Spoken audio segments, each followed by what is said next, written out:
Up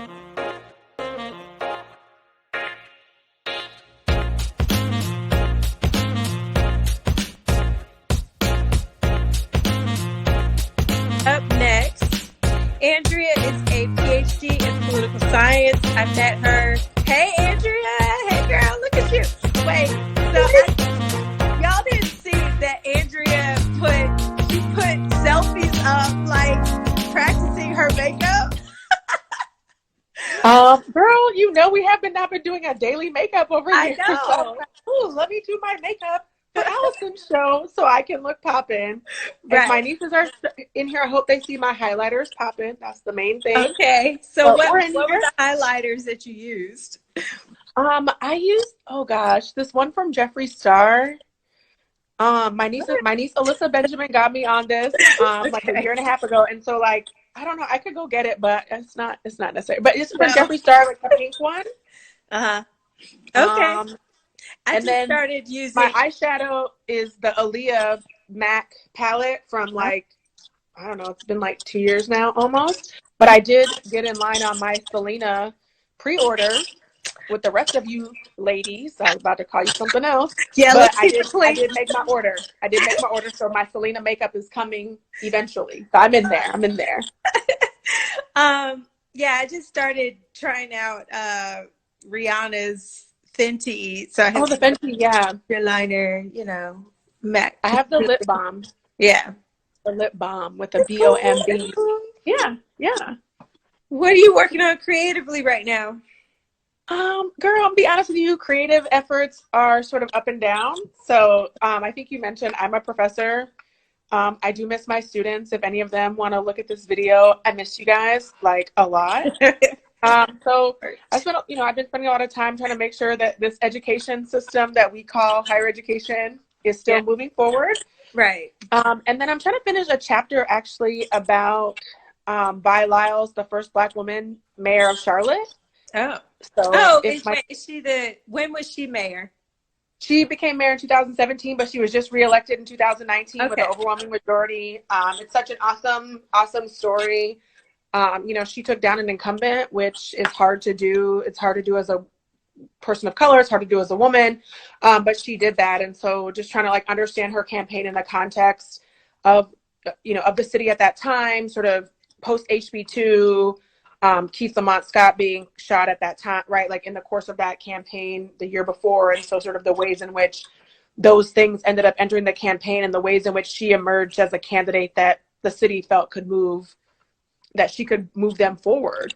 Yes. And so it's just a powerful story, but, at the same time, she became the first Black mayor, and a bunch of other Black women were elected in that same time period. Like, Keisha Lance Bottoms in Atlanta, not the first Black female mayor of Atlanta, but still another one. And then Cantrell out of New Orleans. I think Baton Rouge and Shreveport have Black women mayors right now. That might not be right. Something like that, right? So, and then San Francisco, right? So, DC, right? So, I mean, I'm excited about the book that it's going into, but my chapter is just on Charlotte. And so I'm trying to finish that. So that's probably the most creative thing I'm doing right now. I mean, aside from, trying to use makeup. Yeah. And you have an Instagram of PhD dress, right? Yes. So do you try out some dresses? No, so that was my original plan with that Instagram. I wanted, so everyone knows this about me, but fun fact, I have only ever taught in pants one time. Oh, okay. Right. I always wear dresses to work. It's sort of my thing. I love dresses. And the one time I wore pants was when I was still at UNC, and Michigan and UNC had played the night before. Michigan lost. It was ACC Big Ten Challenge, fall of 2017. It was tough times. But that was the only time I wore jeans to class because I came to school completely decked out in Michigan gear. I went to Michigan for my PhD. And I didn't care, right? I was like, I don't care. My students, but I wanted them to know I was like a real fan. And so I wasn't just talking that talk. I went to the game with other alumni and we had a good time.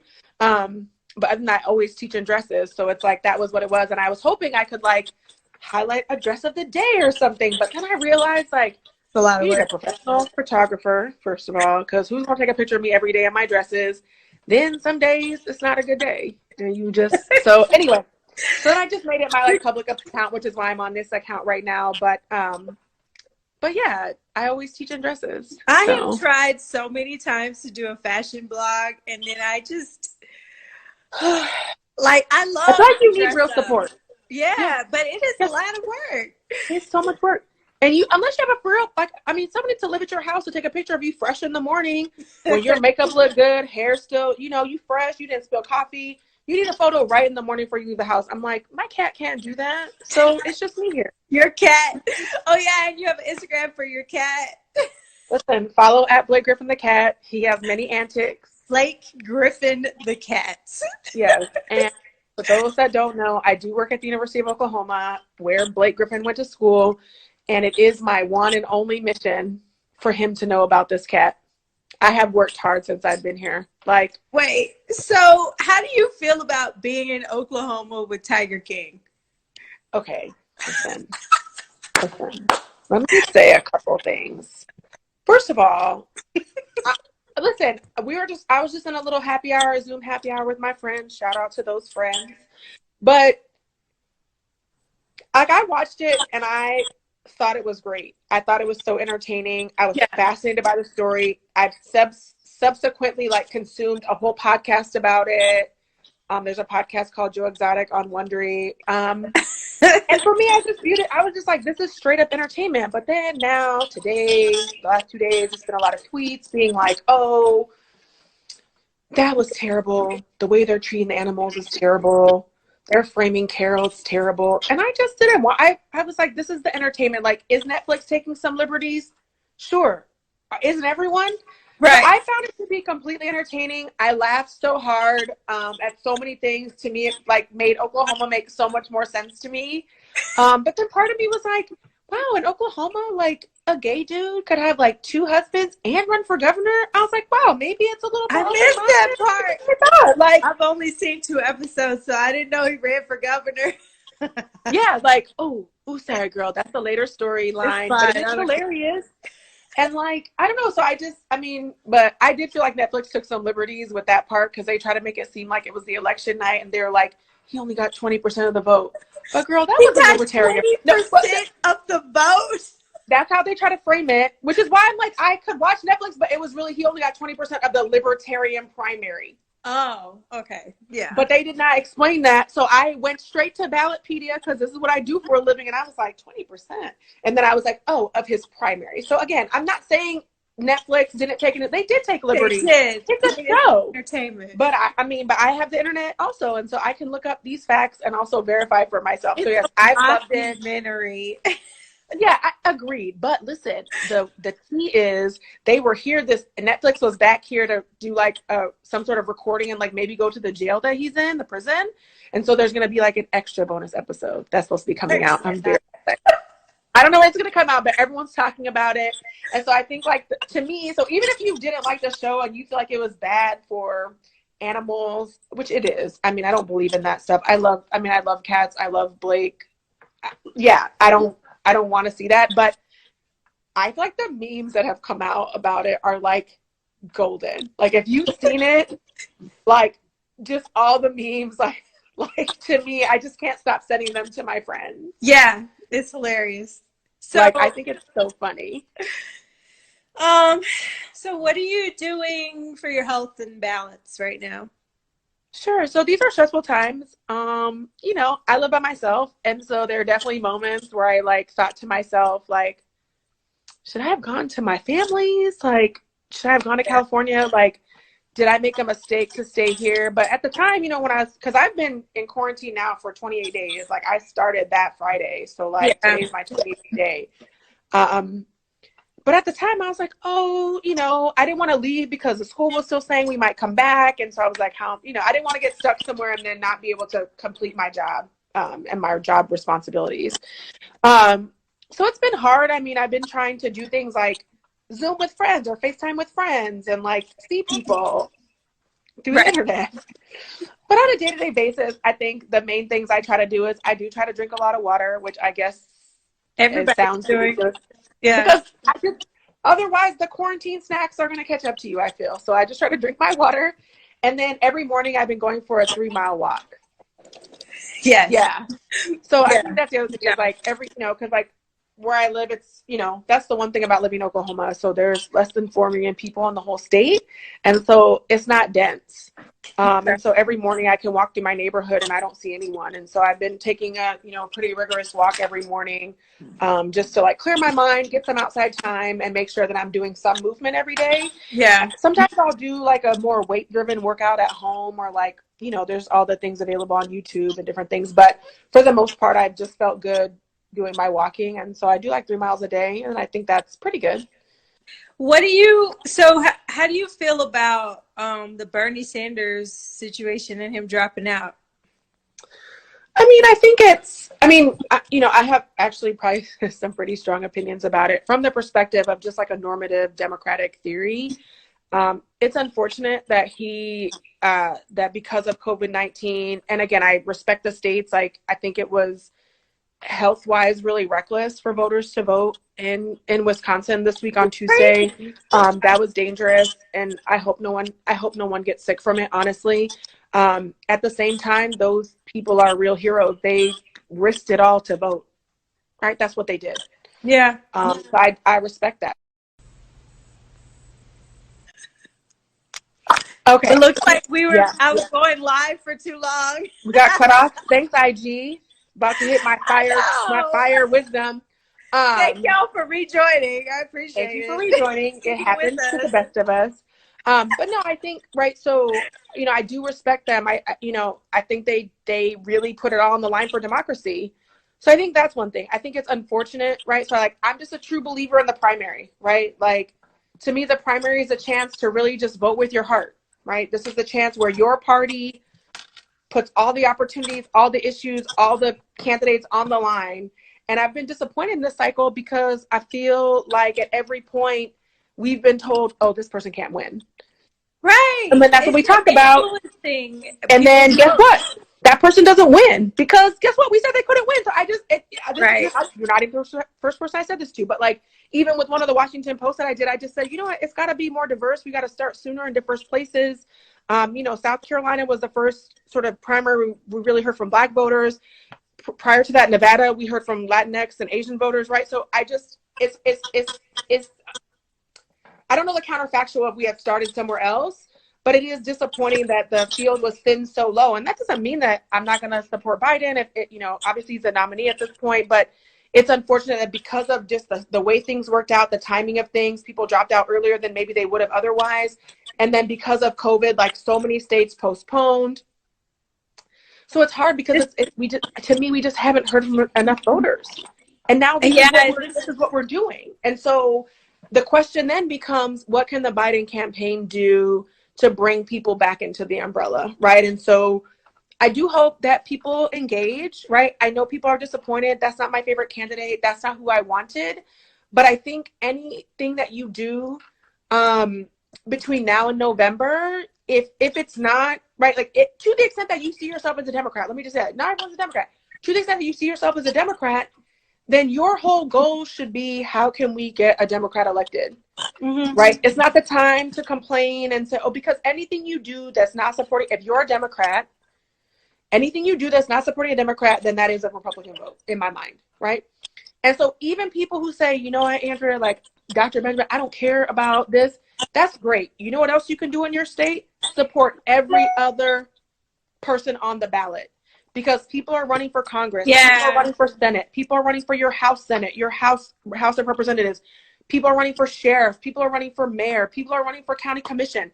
Even if you do not care what happens at the top, that's fine. I'm not here to shame anyone into voting, but then spend your time, because every single one of those candidates needs donations. They need door knocking. They need, right? How are we going to door knock in this time, right? Can we phone bank? Can you make calls? Can you send emails? Can you talk to 5 of your friends and make sure that they're doing that, right? So even if you don't want to engage in national politics, that's fine. But there's a lot of politics on the ballot in November, and we should be engaged in that. Because if there's one thing this pandemic has taught us, it's a lot going on, right? So I currently live in a state where our governor still has not issued a stay at home. Wow. Our mayors have. Every single one of the mayors in my mayor, shout out to Bria in Norman, was the first person to issue a stay at home for the city early on, right? Then every other city followed suit, right? And so why would she do that? Because she knows the capacity of the city. She knows how many beds there are. She knows how many beds. I trust her, right? And so to me, I'm like, the governor says something or not, I'm going to listen to Bria. I trust her to make a good decision. You got to follow your local politicians. Right. And that's the thing, like with the primaries, you know, the primaries are just important for local elections because ironically enough, a lot of my friends got elected for the Durham politics that, you know, if we didn't show up for them, then they would never have gotten elected. So like, it's not just the national campaigns, but you also have to think about the local campaigns and local elections, because they're going to affect your day-to-day life way more. Yeah. Listen, if your mayor's trash and your trash isn't picked up, you're going to feel it. You're going to be like, dang, I don't have trash pickup, right? Like, that's terrible. So I think, I think that's one thing. And again, I'm not here to make everyone love Biden. That's fine if you're a Democrat, but there's plenty of other elections that are taking place in November. And I think that's the other thing. Like, we have to be diligent to make sure we can have our elections, right? And so he's not my favorite person. He's not my favorite. Well, I can't say person. I don't know him personally, but he's not my favorite candidate. I am sad about the options that we have, but you know, it is what it is. Right. And so that's the thing, right? Like, we kind of, it's a tough, we have to have decisions, and you live in a state where your vote actually matters at the presidential level. I currently do not. So I just, for me, it doesn't matter. It will be a strange day if Oklahoma goes Democratic for the presidential election. So that to me is just a sign. We need to focus on these local elections. We need to make sure that people are elected to Congress that we want. Like I said, the House, our Senate, our state legislature, like people running for mayor, people running for city council, people running for school board, all like, I guess those elections, and those aren't in the fall, but there's other elections in the fall, right? So DA, sheriff, those types of things, right? So, but maybe where other people live, the mayor is going to be up. So again, I'm not here to make anyone care about the presidential election, but you should care about, the local elections in your area, your state level elections, those types of things, because that's really important. And like I said, those people need volunteers and donations too. So no one's going to turn that away. So what's something funny that you saw on social media or TV this week? Well, I already told you my Joe Exotic memes are hilarious. Like, whoever made that dance, the TikTok dance about Carol killing her husband, like that had me weeping. I haven't seen that one. It's pretty good. It's set to I'm a Savage, that song, that little TikTok that everyone's doing. It's like set to that. It's really good. You should check it out. I wish I could link it right now. Text it to me. Okay, I'll send it to you. But I think the other thing, so I actually today during my lunch hours watched the series finale of Modern Family. And it was really good. I've never watched that show. Oh, it's so good. I mean, I guess it's pretty white. I mean, there's obviously Latinx community members on there, but there's not like a black, there's no black. But anyway, so that was really good. That made me laugh and also feel sad, but I liked the way I won't spoil it, but I liked the way, for me, things wrapped up. It was really good. Yeah, I guess those are my two things, just like Joe Exotic memes. Like, anyone wants to send them to me, hit me here, because I find them to be so funny. Like, I have a couple of memes that I'm going to share later. So at the end of this, I know this episode is going a little long, but it's all good and that's fine. But we have a game at the end where I have people vote what it do, saying like, oh, that's funny, or like that was cool for the week, or what it don't, like that was whack or that was not cool. And so I have a couple of Joe Exotica memes that I want to share. Okay. And I want y'all to vote on them.